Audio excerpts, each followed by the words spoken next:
സത്യം പറഞ്ഞാൽ ഈ ഒരു സ്ഥലത്ത് വന്നപ്പോൾ എനിക്ക് ശരിക്കും ഒരു അതിശയമാണ്. കാരണം നമ്മൾ സ്കൂളിൽ ഒത്തിരി പഠിച്ചിട്ടുണ്ട് മിസിസിപ്പി നദിയുടെ സംസ്കാരം, അതേപോലെ മിസിസിപ്പി നദിയെക്കുറിച്ച്. ഈ ഒരു നദി അമേരിക്കയിലെ 10 സംസ്ഥാനങ്ങളെ തഴുകി ഒഴുകി 3766 കിലോമീറ്റർ നീളം ഓടിച്ചെന്ന് അവസാനം മെക്സിക്കൻ ഗൾഫിലെ അറ്റ്ലാന്റിക് സമുദ്രത്തിലാണ് ചെന്നിത് പതിക്കുന്നത്.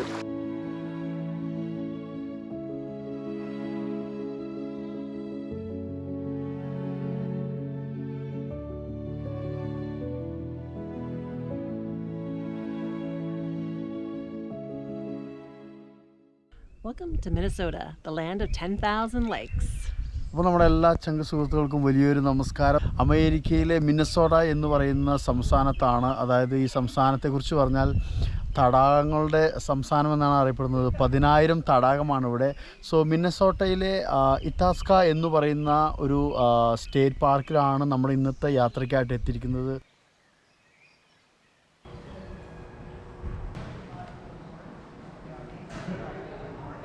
2002 ഈ ഒരു പാർക്കിൻ്റെ സ്ഥാപകനായ ജേക്കബ് വി ബ്രോവർ എന്ന് പറഞ്ഞ വ്യക്തിയുടെ പേരിൽ ഡെഡിക്കേറ്റ് ചെയ്ത പുതിയ അവരുടെ വിസിറ്റിംഗ് സെൻ്ററാണ്. ഒത്തിരി ഇൻഫർമേഷനാണ് ഇതിനകത്ത്, ഒരുപാട് ഡിസ്പ്ലേയും കാര്യങ്ങളുണ്ട്.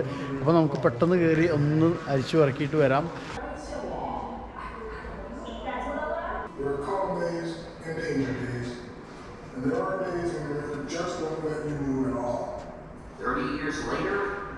ഈ ഒരു വഞ്ചി ഇവിടെ എന്താ പറയുക, അനേക വർഷങ്ങൾക്ക് മുമ്പ്, അതായത് 1500 ആ ഒരു കാലഘട്ടങ്ങളിലൊക്കെ ജീവിച്ചിരുന്ന നേറ്റീവ് അമേരിക്കൻസായ ഒജിബ എന്ന് പറയുന്ന ആ ഒരു പ്രത്യേക ട്രൈബ് ആൾക്കാർ ബിർക്ക് എന്ന് പറയുന്ന ഒരു പ്രത്യേക മരമുണ്ട്. ആ മരത്തിൻ്റെ ശരിക്കും എന്താ പറയുക, തോല് ഉരിഞ്ഞെടുത്തിട്ട് ആ തോലും കൊണ്ടുണ്ടാക്കിയ വഞ്ചിയാണ്. ഈ വഞ്ചിയിലാണ് അവർ ഫിഷിങ്ങിന് പോയതും ഈ തടാകത്തിൽ അങ്ങോട്ടും ഇങ്ങോട്ടും പോകുന്നതും സാധനങ്ങൾ കൊണ്ടുപോകുന്നതൊക്കെ ഇതിലാണ്. നല്ല രസമുണ്ട് അത് കാണാനായിട്ട്. ഇത് കണ്ടപ്പോൾ എനിക്ക് നമ്മുടെ നാട്ടിലെ മുളയും കൊണ്ടുണ്ടാക്കിയ സംഭവങ്ങളൊക്കെയാണ് ഓർമ്മ വന്നത്. ഇത് ഈ പാർക്കിലെ ഏറ്റവും എന്താ പറയുക പഴക്കം കൂടിയ ബിൽഡിംഗ് ആണ്. 1905 പണിത ഡഗ്ലസ് എന്ന് പറഞ്ഞൊരു ലോഡ്ജാണ്. അപ്പോൾ നമുക്ക് അതിനകത്ത് കയറി കാഴ്ചകൾ കാണാം, അതേപോലെ ഭക്ഷണം കഴിക്കണമെങ്കിൽ അത് കഴിക്കാം, അതിനുള്ള സംവിധാനമുണ്ട്. അപ്പം കംപ്ലീറ്റും തടികളും മരങ്ങളും ഉപയോഗിച്ചിട്ടാണ് ഇതിൻ്റെ ഒരു കൺസ്ട്രക്ഷൻ. വലിയ മരത്തിൻ്റെ അടാറ് തൂണുകൾ, അതേപോലെ സീലിങ്ങിലാണെങ്കിലും മരങ്ങളൊക്കെ അപ്പാടെ കൊണ്ട് വെച്ചേക്കുക. സൈഡിൽ ഭിത്തി എന്നൊക്കെ പറയുന്നത് ഫുള്ള് വലിയ മരങ്ങളാണ്.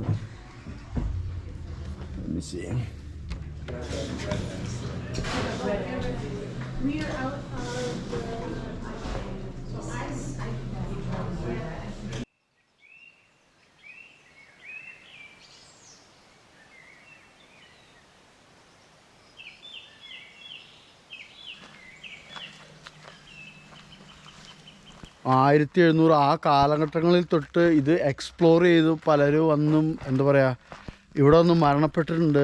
അങ്ങനെ ആ കാലഘട്ടങ്ങളിലൊക്കെ മരിച്ച ചിലരെ അടക്കം ചെയ്ത ഒരു കല്ലറയാണ്.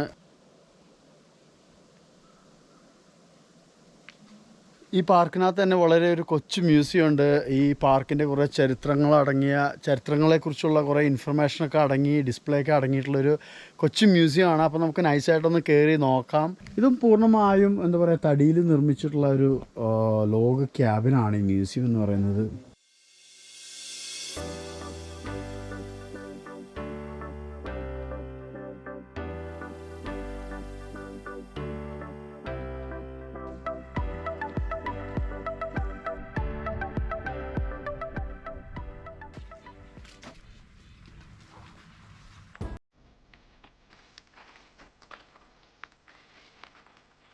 ഈ പാർക്കിൽ തന്നെ അതുപോലെ വളരെ ഹിസ്റ്റോറിക്കൽ ആയിട്ടുള്ള ഒരു പോയിന്റിലാണ് നമ്മളിപ്പോൾ പോകുന്നത്. ചരിത്രമനുസരിച്ച് 3000 വർഷങ്ങൾക്ക് മുമ്പ് മുതൽ ഈ ഭാഗത്ത് നേറ്റീവ് അമേരിക്കൻസ് താമസമാക്കിയിരുന്നു. അവർ ലാസ്റ്റ് ഇവിടെ താമസിച്ചിരുന്ന ഏകദേശം ഒരു 350 വർഷം, അതായത് ഒരു 1700 ആയപ്പോഴാണ്. അപ്പോൾ ആ ഒരു 350 വർഷത്തിന് പുറകിൽ വരെ ഇവിടെ താമസിച്ച്. അപ്പം അവരുടെ വലിയൊരു സെമിത്തേരി ആണ് ഈ ഒരു ഏരിയ മൊത്തം. ഇത് ആർക്കിയോളജിസ്റ്റിൻ്റെ കീഴിലാണ് ഈ ഒരു പ്രദേശം എന്ന് പറഞ്ഞത്. ഈ നേറ്റീവ് അമേരിക്കൻസിൻ്റെ ഒരു ശവസംസ്കാര രീതി എന്ന് വെച്ച് കഴിഞ്ഞാൽ അവർ മണ്ണിൽ അടക്കം ചെയ്ത ശേഷം ആ ഒരു ഏരിയയിൽ മൊത്തം, അതായത് ആ ബോഡി അടക്കം ചെയ്ത സ്ഥലത്ത് മണ്ണ് ഭയങ്കരമായിട്ട് കുന്നുപോലെ വലിയ കൂന കൂട്ടുവയ്ക്കും. അങ്ങനെയാണ് അവരുടെ എന്താ പറയുക കല്ലറകൾ മൊത്തം. അപ്പോൾ ഈ ഒരു ഏരിയയിൽ മൊത്തം അങ്ങനെ ഒരുപാട് പേരെ അടക്കം ചെയ്തിട്ടുണ്ട്. അതിൻ്റെ ഒരുപാട് ആർക്കിയോളജിക്കൽ എവിഡൻസ് കിട്ടിയിട്ടുണ്ട്. ഇന്നും ആർക്കിയോളജിസ്റ്റ് പഠിക്കുന്ന ഒരു ഏരിയയും കൂടിയാണ് ഇത്. അതുകൊണ്ടാണ് നമുക്ക് അകത്തേക്ക് പ്രവേശനമില്ലാത്തത്. അപ്പോൾ നമുക്ക് ഇവിടെ നിന്ന് കാണാൻ പറ്റും ചിലതൊക്കെ. ഈ തുണി കഷ്ണങ്ങളൊക്കെ ശരിക്കും അവർ ഉപയോഗിച്ചതാണ്. അതിൻ്റെ ഒരു ഓർമ്മയ്ക്കായിട്ടാണ് ഇവിടെ ഒരു മരത്തിലത് ഞാത്ത് വെച്ചിരിക്കുന്നുണ്ട്. അപ്പോൾ നമ്മളിങ്ങനെ നടന്നു വന്ന് നമ്മൾ ആദ്യത്തേത് കണ്ടു, ദ ഫസ്റ്റ് ഇന്ത്യൻ മൗണ്ട്. ഇത് അതേപോലത്തെ ഒരു മൺകൂനയാണിത്. ശരിക്ക് ചപ്പും ചവവും കാരണം നിങ്ങൾക്ക് എത്രത്തോളം വ്യക്തമാവുന്നുണ്ടെന്ന് എനിക്ക്, ഏകദേശം ഒരു 6 അടിയോളമൊക്കെ ഹൈറ്റിലുള്ളൊരു മൺകൂനയാണ് ഈ കാണുന്നത്. ഇതിനകത്തൊരു ബോഡി അടക്കം ചെയ്തിട്ടുണ്ട്. ഈ കാണുന്ന മൺകൂന അതുപോലെ വേറൊരു കല്ലറയാണ്.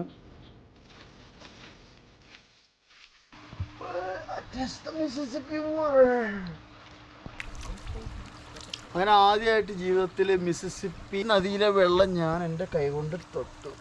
ശരിക്കും ഈ മിസിസിപ്പി എന്ന് പറയുന്ന ഈ നദിക്ക് ഈ ഒരു പേര് വരാൻ കാരണം ഇത് ഒരു നേറ്റീവ് അമേരിക്കൻ ലാംഗ്വേജ് ആയ അൽഗോങ്കൻ ഒരു ലാംഗ്വേജ് ആണ്. അതൊരു കൂട്ടം ട്രൈബാണ്, നേറ്റീവ് അമേരിക്കൻസ് ആണ്. അവരുടെ ഭാഷയിൽ മിസിസിപ്പി എന്നാണ് അവരിത് വിളിച്ചിരുന്നത്. അതായത് എന്താ പറയുക, ഒരുപാട് സ്ഥലങ്ങൾ കവർ ചെയ്യുന്ന ഒരു നദി, ഗ്രേറ്റ് റിവർ, അതായിരുന്നു ഇതിൻ്റെ പേര്. പിന്നീട് വന്ന 1670-ലാണ് 2 ഫ്രഞ്ചുകാരായ എക്സ്പ്ലോറേഴ്സ് അവർ വന്നിട്ട് ഈ മിസിസിപ്പി എന്നുള്ളത് അവർ സ്പെല്ലിങ് തെറ്റായിട്ടാണ് അവർ ഉച്ചരിച്ചത്. അവരതിനെ മിസിസിപ്പി എന്നാക്കി. അങ്ങനെ 1670 മുതലാണ് ഈ നദിക്ക് മിസിസിപ്പി എന്നുള്ള പേര് വന്നത്.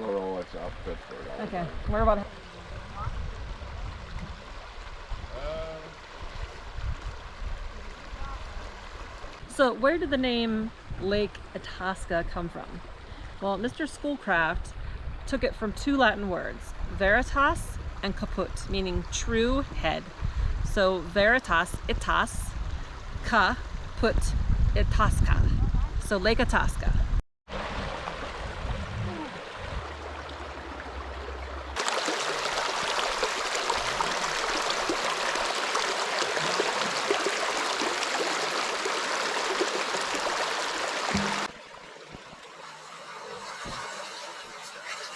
ഒരുപാട് പേര് ചോദിക്കുന്നൊരു ചോദ്യമുണ്ട്, ഈ മിസിസിപ്പി റിവർ ഇതിൻ്റെ ഈ തുടക്കം മുതൽ അവസാനം വരെ പോകാൻ എത്ര ദിവസം എടുക്കുന്നത്? അത് നമ്മൾ ഉപയോഗിക്കുന്ന ബോട്ട് അനുസരിച്ചിരിക്കും. പ്രത്യേകിച്ച് ഇപ്പോൾ ഞാനീ നിൽക്കുന്ന ഈ ഒരു ബിഗിനിങ് പോയിൻ്റ് എന്ന് പറഞ്ഞു കഴിഞ്ഞാൽ കഷ്ടിച്ച് ഒരു 1.5 അടി മാത്രമേ താഴ്ചയുള്ളൂ. അതേപോലെ വെറും 12 അടി മാത്രമേ വീതിയുള്ളൂ. സോ അതിനെക്കുറിച്ച് ആർക്കും കറക്റ്റായിട്ടുള്ളൊരു ഇൻഫർമേഷൻ തരാൻ പറ്റിയിട്ടില്ല. പലരും പറയുന്നത് ബോട്ട് വഴി 15 തൊട്ട് 30 വരെ ദിവസങ്ങൾക്കുള്ളിൽ നമുക്ക് മെക്സിക്കൻ ഗൾഫിൽ ഇത് അവസാനിക്കുന്നിടത്ത് എത്താമെന്നാണ്. പക്ഷെ അവരുടെ പഠനപ്രകാരം അവർ കൺഫേം ആക്കി പറയുന്ന ഒന്നുണ്ട്. അതായത് ഒരു തുള്ളി മഴവെള്ളം ഈ ഒരു സ്പോട്ടിൽ, നമ്മൾ ഈ നിൽക്കുന്ന ഈ ഒരു വെരി സ്പോട്ടിൽ വീണ് കഴിഞ്ഞാൽ അത് ഇവിടുന്ന് ഒഴുകി ഈ വഴിക്ക് നേരെ എന്താ പറയുക, ഈ 10 സംസ്ഥാനങ്ങളെയും കടന്ന് 3766 കിലോമീറ്റർ ഓടി മെക്സിക്കൻ ഗൾഫിൽ ചെന്ന് അറ്റ്ലാന്റിക് ഓഷ്യനിൽ ചെന്ന് പതിക്കുമ്പോൾ 90 ദിവസം എടുക്കുമെന്നാണ് പറയുന്നത്.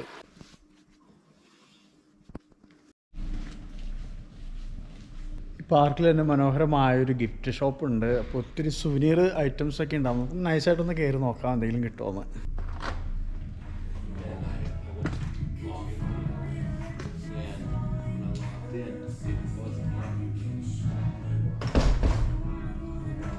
കൊള്ളാലോ.